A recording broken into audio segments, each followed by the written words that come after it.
Et aussi, par exemple, exactement pour laver le linge. Les visites guidées sont pour les enfants et souvent plutôt ennuyeuses.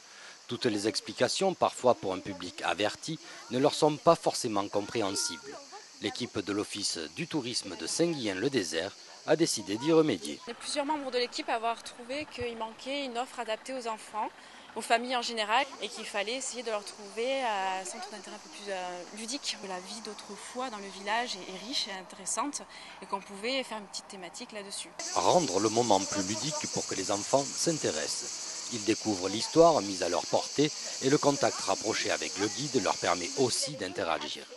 L'accompagnateur peut répondre aux besoins et ainsi continuer à captiver son public. Très intéressant, très adapté pour une famille avec des enfants. Un grand moment où parents et enfants découvrent enfin les senteurs locales et qui font partie de l'histoire racontée. Tout le panel est là avec toutes ses surprises. Alors le cadre, c'est un arbre, c'est une espèce de genévrier. Très fort. Sous cette grosse chaleur, une pause est bienvenue pour déguster des sirops que l'on fabrique avec des plantes d'ici.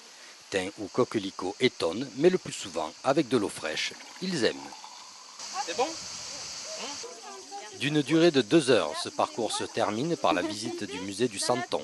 Il a lieu tous les mercredis sur réservation. Renseignez-vous auprès de l'Office du tourisme de Saint-Guillain-le-Désert pour plus d'informations.